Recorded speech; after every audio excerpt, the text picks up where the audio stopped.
This song is so good. It's so good. What's it called? It's called Walls by Alex TBH. And he's actually like the first queer artist, or like one of the first queer artists in Malaysia, which is really bold because in Malaysia, like that kind of stuff, it's like one not legal, so like he is real bold. Ooh, And nice. Wait, it's not legal? yeah, you didn't know? It's like okay, here, wait, let me look this up, right? Okay. Mhm. So what webtoons did you read this week? Well, this week I watched more K-dramas. I didn't really get a chance to look at any webtoons, but recently, one really good webtoon I read. I told you guys about this, but it was The Weight of Our Sky. So good. I would recommend everyone to check it out. It's only 50 episodes long, so it takes you like if you spend a day on it, you can finish it. It's really good.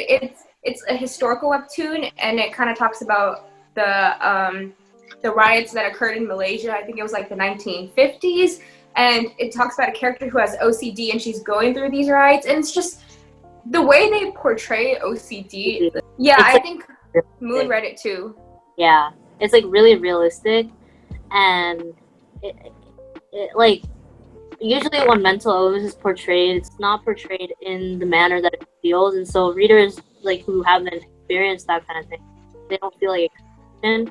Mm-hmm. But the way that the comic artist portrays OCD as like a monster that lives inside her head, and it's a really good representation of how the mental illness might manifest who actually has it.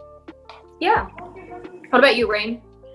Okay, so one of my favorite webtoons is My Giant Nerd Boyfriend, and okay, I love it so much. It's so wholesome and pure.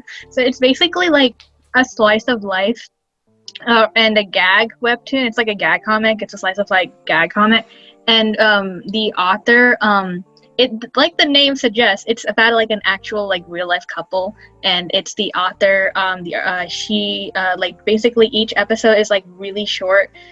It takes you like a minute to read each chapter. They're really short, and she basically just like has like an event that happened to her that week, or like something about her life or about her boyfriend's life or about their dog. Oh my god, their dog is so cute. Their dog is so cute. And I love it. I love the webtoon so much because it's so wholesome, and like it's a really nice break from reading like my other webtoons, which are really like drama and romance. And like I love just like reading My Giant Nerd Boyfriend to like look at what like an actual healthy relationship looks like. It's so refreshing.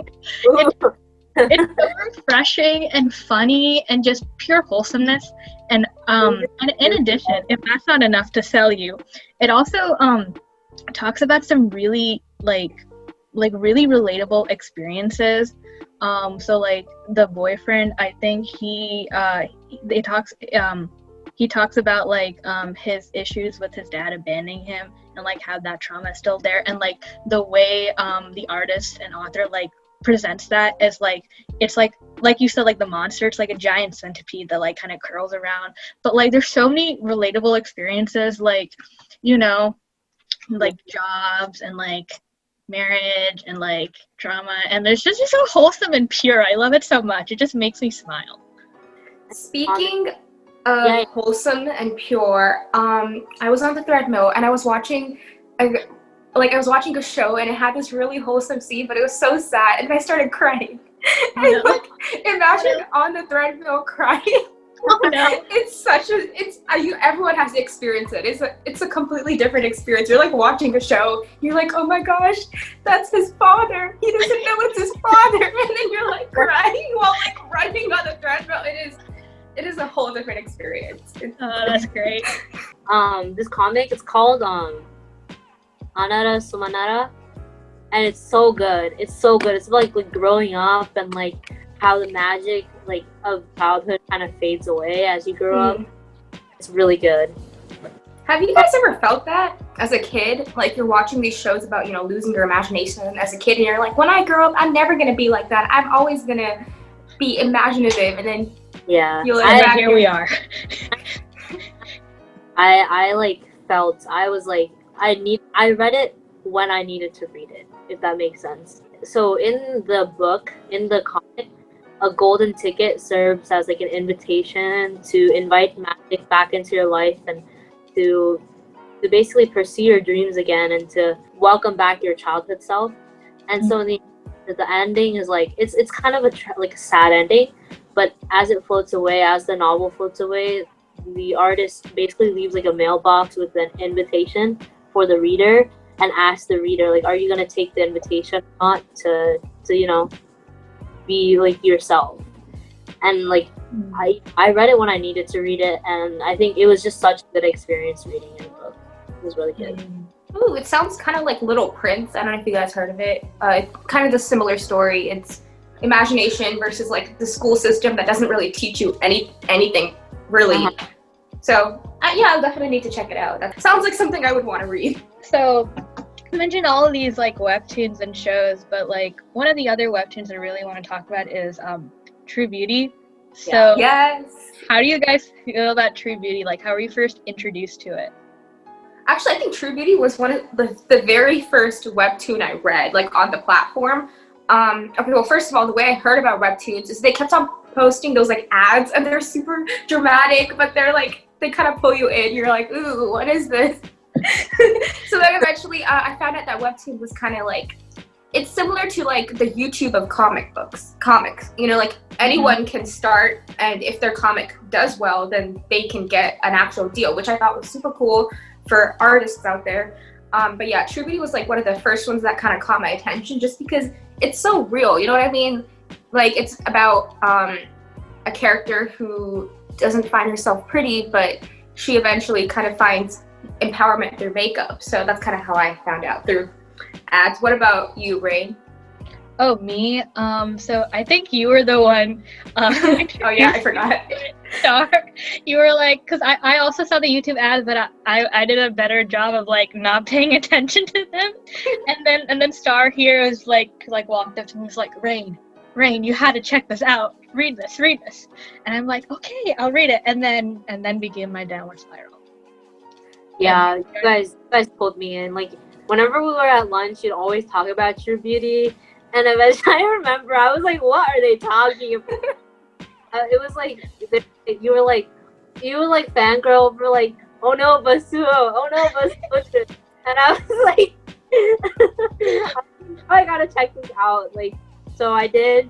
And I gotta say, in the beginning, I was really hooked. I blew through like 120 episodes like in 2 days. I don't read, I binge. I read. Yeah. see, whenever Moon does anything, she doesn't do it like a normal person and do like 2 episodes a day or something. She like goes like binges and like goes hardcore. Yeah, like I'm like an extreme person, so but there's not gonna lie, I do the same. I actually I get that. Like, here's the thing. It takes a lot of convincing for me to actually get into something. Like, it took a long time for me to actually download Webtoon and check it out for myself. Like, when you get into something, it has to be convincing. But once I get into it, I get into it. Like, you know, with BTS, yeah. like... Oh, BTS is another story for another day. Yeah, you pulled me into every one of my unhealthy obsessions.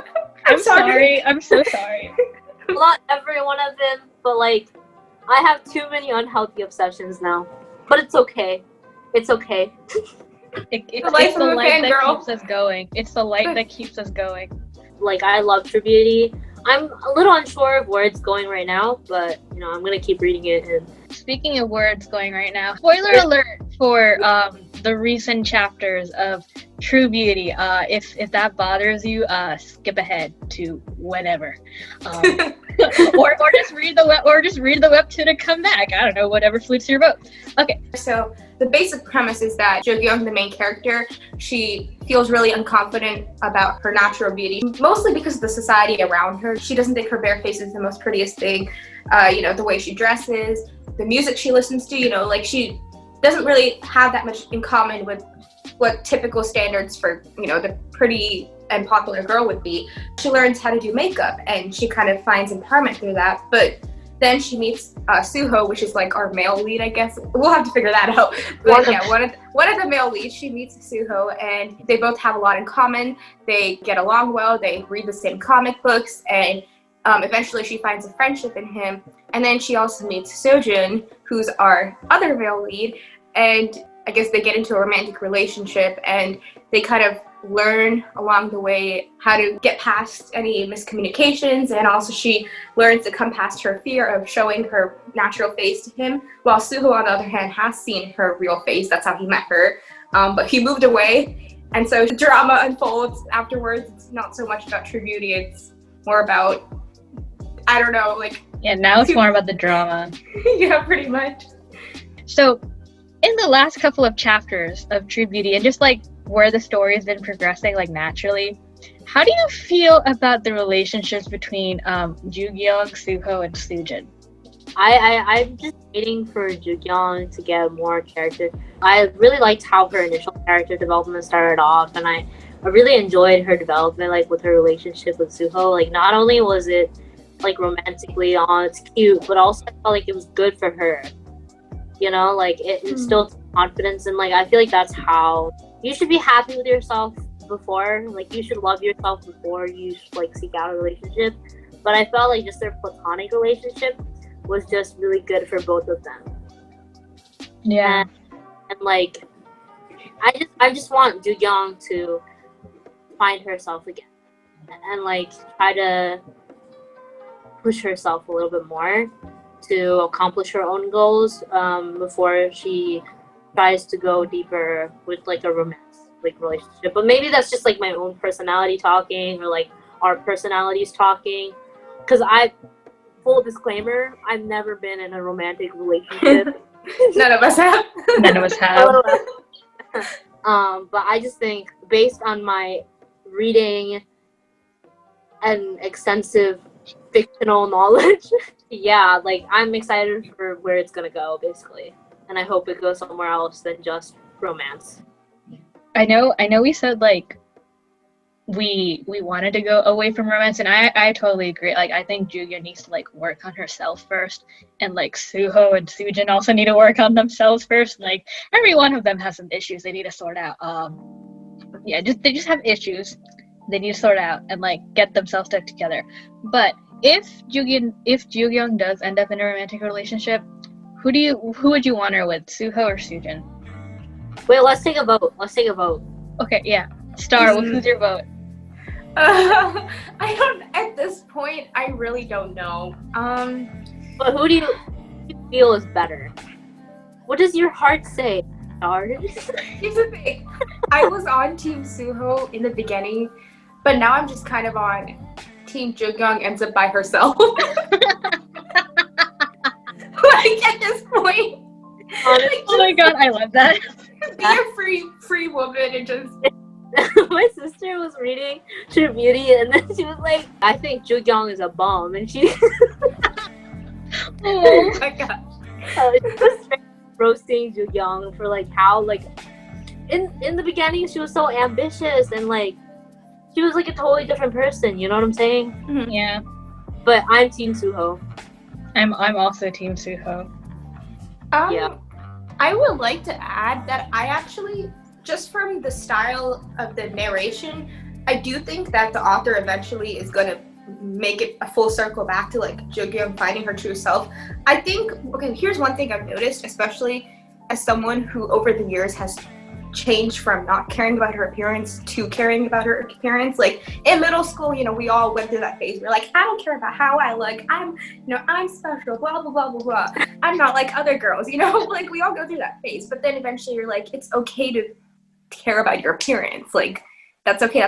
It makes you feel good about yourself. It helps build confidence. But eventually you get to a stage, which I feel like Jugyeong is, where she thinks too much about her appearance. It's, you know, she's not that girl that she once was who listens to, you know, Green Day and, you know, wears whatever she wants. You know, she's more focused on her appearance, you know, male attention, things like that. And I feel like that's why she's kind of strayed away. And it makes sense. It's kind of rediscovering yourself. Realistically, you know, it's not just like you have a eureka moment and your life is perfect from then on. Like, that's not, you're going to relapse. You know what I mean? And it's okay.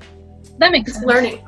External appearance, I don't think it's just like looks. It's like the image you're projecting of yourself. Like it almost feels like she has a mask on, if that makes sense. Oh yeah, for sure. Oh Yeah.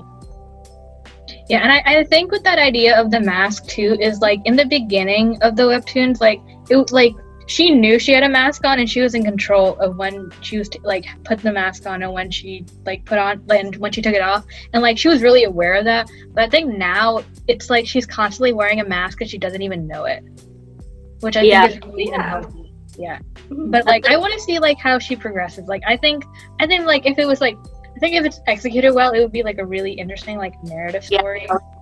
It's a really good character, and I really, really want to like her.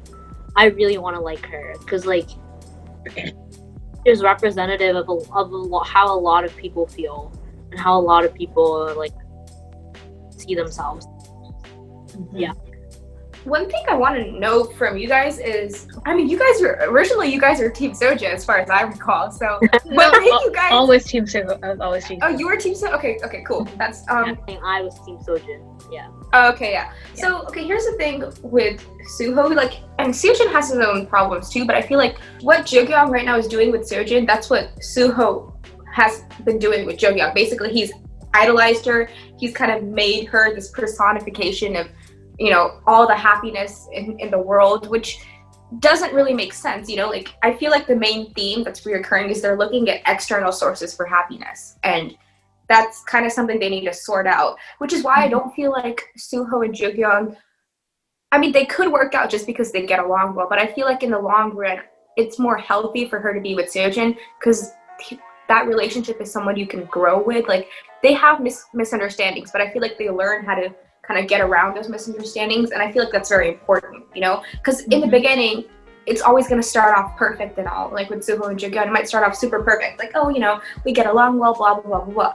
But will they both be willing to kind of confront each other when situations occur? Because unlike Seojun, Suho does not seem like someone who's ready to confront his emotions. You know, if he and Jugyeong get into a fight, he's probably going to just back off and kind of get into his own shell. But what I see with Seojun is, you know, they'll take time off, but then they'll eventually talk it out and kind of get through it. So I feel like that's more healthy. So I agree and disagree with you, Star. So I agree with whatever you said about Seojun. Like, I think that makes perfect sense. But I kind of disagree with, like, Suho, like, starting to, like he would back off. Because if you look at the recent chapters, he's starting to, like, think more for himself now, especially, spoiler alert, just again, in the recent chapters when they're doing the photo shoot for that company, the Prince of Prince, Suho goes, like, out of his way to pick like the sexy photo concept, which he knows he's uncomfortable with. So he's like going out of his way to like get out of his comfort zone and like develop as a person. So I think given time that Suho and Jugyeong could actually work together. Like I think they would push each other like and like grow together the same way that currently Jugyeong and Seojun are doing right now. Yeah.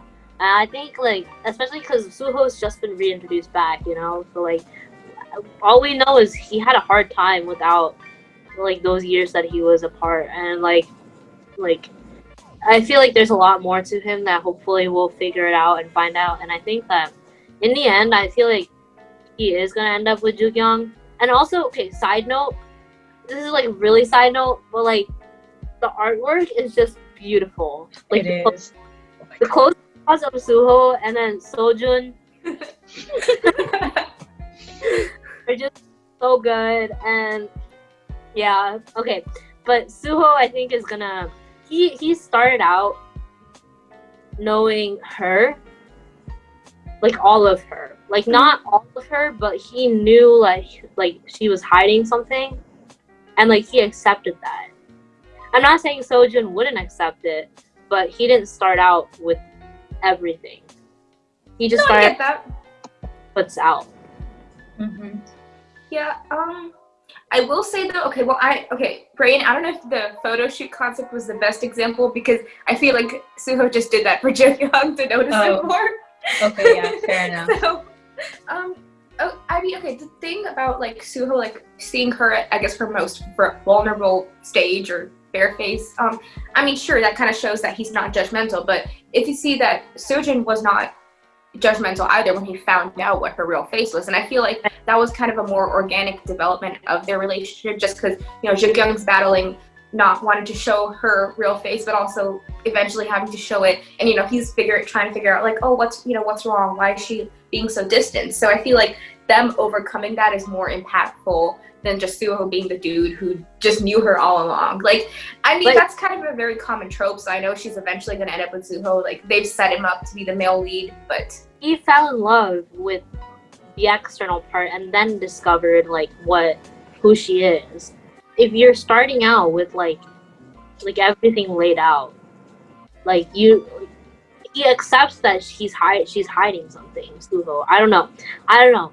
I was really team Seojun, but I feel like they have a lot of, which every relationship does, but I feel like Suho and Jugyeong would just be a lot more natural. I don't know. But True Beauty is very aesthetically pleasing to the eye. The artwork is beautiful. It's so pretty. Let's just appreciate the artwork. The artwork is beautiful. So pretty. Oh, but I want to take like just a little bit and kind of, how do you think the artwork contributes to the story though? Because I think that's a really interesting thing to think about. Like, yes, everyone looks hot. they all look really pretty. But like, how do you think that like relates to that message of True Beauty, and like, how do you think that relates, like just in general? I'm not sure if you can say like it relates directly. What do you think? Okay, because I'm not like an art person by any means, so just disclaimer. But what I've noticed when I was reading is like whenever like Jugyeong or any characters has like an extreme emotional reaction, the art style changes dramatically.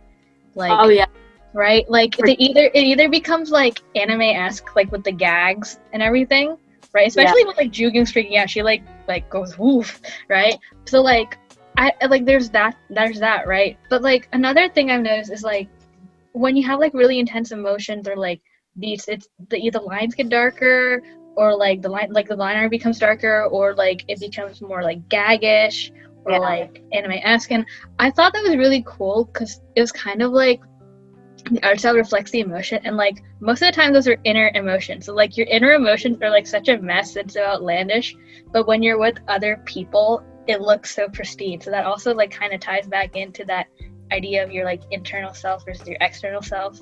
I don't know, that's just food for thought. Like it's good on the part of the artist for like a different, like being able to differentiate, and like it's part of what makes True Beauty a good product, speaking in terms of business. But like it's like a good read because of the artistry and how she portrays their emotions and things. What about you, Star? I will say that aesthetic-wise, and I'm talking about just the artwork in general, it's definitely good like artwork, but aesthetic-wise I've definitely seen other webtoons that have a lot more vibrance to it. But I do think one thing about True Beauty that I like how you pointed out is the gags that come like when the character's expressions become extreme. Like, how there's emphasis on the double chin, like your ugly face. I think that part is very important because, we have something that we show people on the outside, like the way you laugh all prettily and, the way you walk. But when you're kind of at home, not really doing anything, True Beauty does a really good job of just showing like that unmasked Jugyeong. And I think that's a very interesting take on that. So one of the reasons why I think personally True Beauty resonates with me a lot, personality of the characters is kind of what pulls you in. But I do feel like one problem I have with True Beauty is that the two male leads are kind of seen as like godlike figures. They have godlike beauty or whatever. And then Jugyeong, they're like, oh wow, they're so great. And then she's kind of like, oh, I'm not that pretty. I'm not meeting their standards. And I feel like it would have been interesting if they had really given a more perspective of a male, because I feel like there's also that aspect too. Like there's always emphasis on female beauty standards, body positivity and all of that. But then a female that might not fit conventional beauty standards would still expect like a male that fits all the conventional beauty standards. And I wish that they had spent more time showing a male perspective. Like maybe there could have been a plot twist. Like maybe Seojun uses makeup too, and he doesn't really look like that. And like something like that. Like they did spend like that a little bit of based on that one character, I think, that Jugyeong did like his makeup for and he looked better. But I wish they had, you know, like kind of shown two sides of the coin, because I would have really liked to see that. Mm-hmm. Yeah, that makes sense, because the societal standards for like women versus men is like different, and like seeing that would have, I guess, pushed the idea of what I feel like true beauty is about further, or what I feel like true beauty is about further. Mm-hmm. But I feel like in terms of characterization and convenience and like actually writing that in, I feel like would have been a bit hard.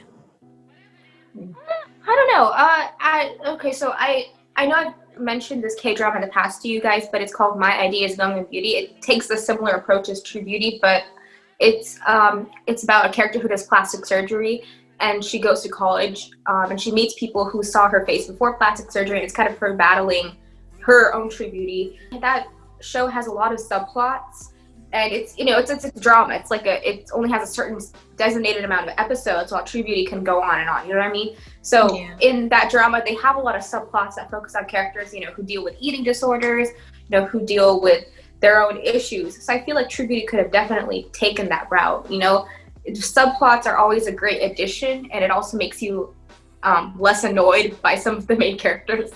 Right, but I feel like in terms of comic and how well you can portray the depth of characterization and like just the amount of time it takes to make one comic strip is kind of insane.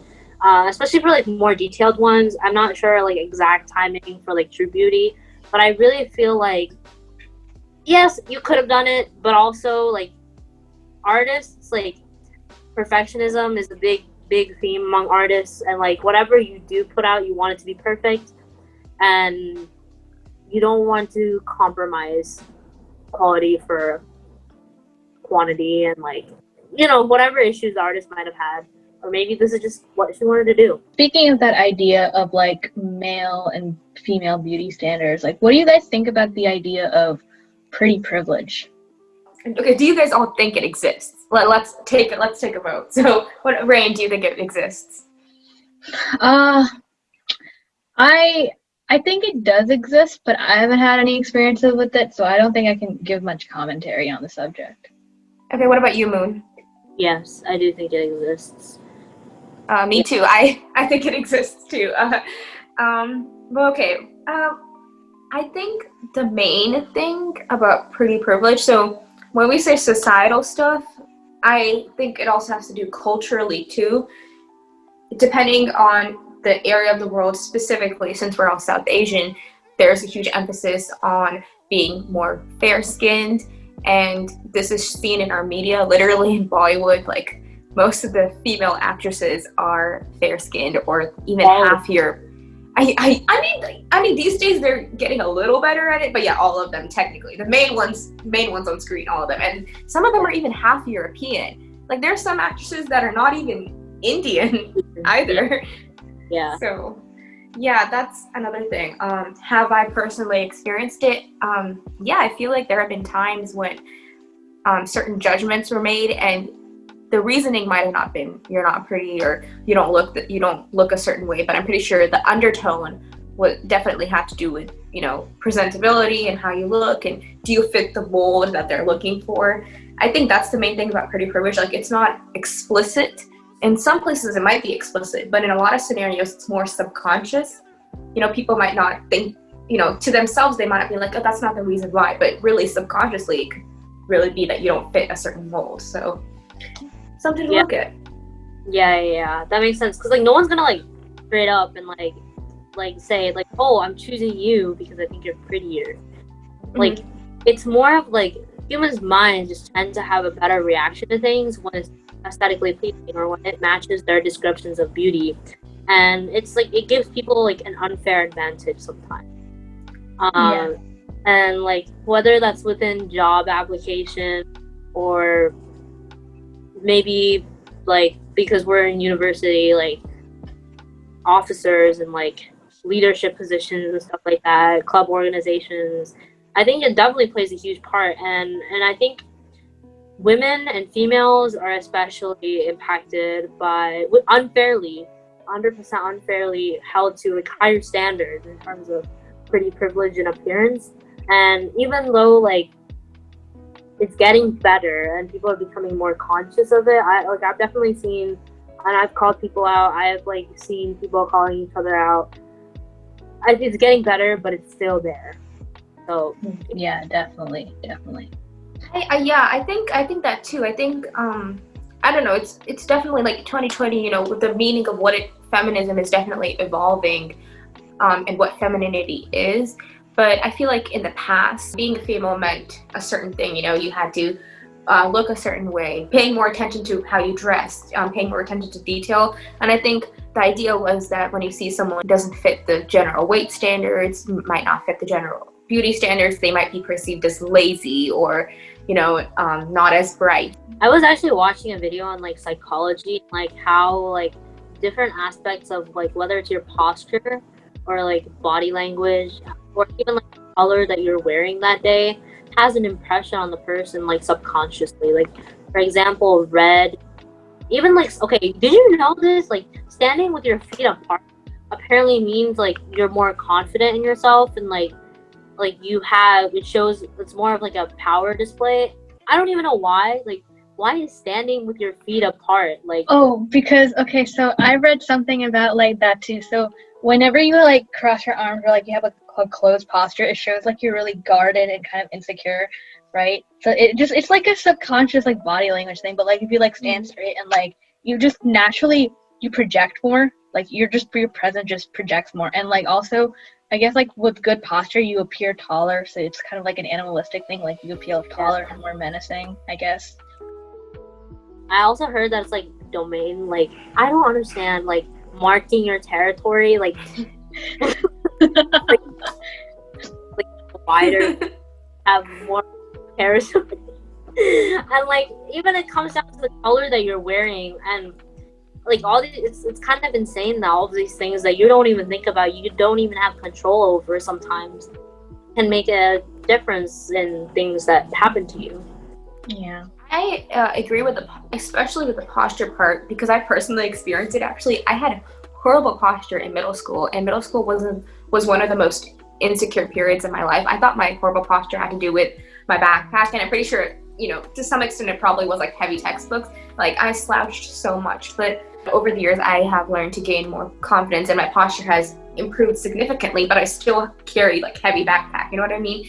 So I think one of the reasons, and it's also mentally too, the reason why my posture was so bad was because, I don't know, I kind of felt like if I held myself up I would look weird. So it was kind of like a safe zone, you know, like being more guarded, kind of just walking a certain way.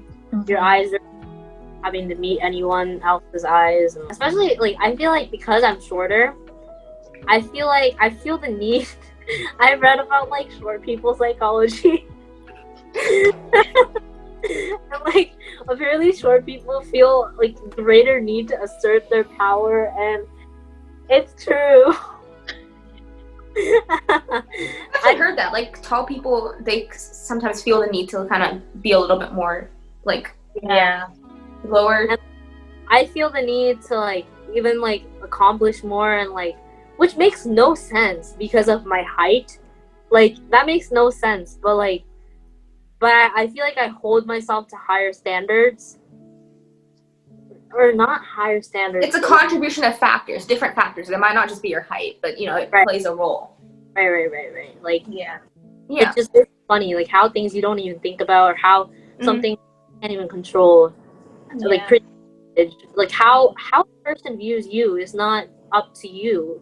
You just want to feel your best. You can't control how another person sees you. Like they say, he is in the eye of the beholder. Yeah. I don't care whether you think I'm pretty. I think I'm pretty. That's enough for me. Yeah. Oh, so definitely. This actually was going to go into like my next like kind of topic, was like, how would you describe like beauty? Like, what do you think true beauty consists of personally? I don't really base beauty on external factors. Everyone is beautiful. I genuinely believe that everyone is beautiful. 100%. Whether like everybody has different ways in which they're beautiful. You can't match everyone up to the same standard. It's not like a rubric. It's not like a rubric for, that's not what it is, right? Everyone is beautiful, but like for me, a person appeals to me if my soul, or if my personality or my soul clicks with them. That actually reminds me, there was this movie I watched, and there was this saying in the movie. It honestly, like, I'm like, wow, it's so true. But the main character, you know, when he was explaining what it means to fall in love, he said that, you know, you love someone when you see God in them. And, you know, when he meant God, he meant like, you know, like their soul, like their divinity, or because, you know, like when you die, technically you're like, you leave everything, you leave your body, like, so it doesn't really matter, you know, in the end. It doesn't matter your physical appearance. It matters. It sounds so cheesy, but what's inside. And I feel like that's what kind of true beauty is. It's like realizing what's inside. It's not, you know, I don't really think it has to do with personality or physicality. It just has to do with what we all inherently have. Like when a baby is born, no baby can be actually ugly. Like, you know, like it's the purest form of innocence. That's like they haven't been exposed to the world yet. You know, that's like the purest form you can get. Yeah, and if you call a baby ugly, I don't know, man. Like, but that is like, to me, like a person appeals to me if their soul clicks with me. Mm-hmm. Everyone has beauty in their own standard. You can't measure everyone up to a bar or a rubric. Mm-hmm. Not like check boxes or a checklist. Yeah. Everyone has different things that make them beautiful, and I believe that 100%. Like anyone who's like watching, like you're beautiful. So. Yeah. Aww. And I think going off of what Moon's talking about, I really think, like, personally, you need to, like, yes, physical attractiveness is a thing. Yes, personality is a thing. Yes, pretty privilege is a thing. But, like, at the end of the day, I feel like you need to love yourself, right? Because if you don't love yourself, who else will? Yeah. Exactly. Like, we put so many standards, but why don't you become the perfect version of what you want someone else to be? You know what I mean? Yeah, just be natural, because you're you, and you should be happy and thankful, and like you're your own unique self, and like you should be proud of that and love yourself for who you are. And I think if you can do that, that's truly beautiful. You're the person that you're gonna spend the rest of your life with. Like, you're in your head all the time, you're in your body all the time. If you're not happy with yourself, that's gonna be really hard, you know? So loving yourself is the best way to go in terms of finding love.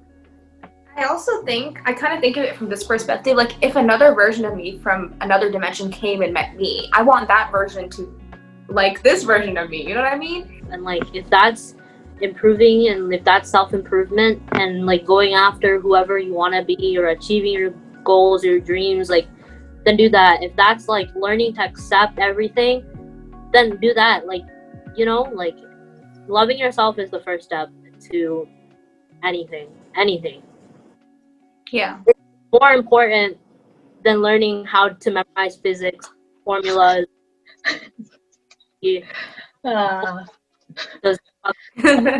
Loving yourself, I think, is a valuable skill. It takes a long time for a lot of people. Yeah, just to end things off, love yourself and you are beautiful.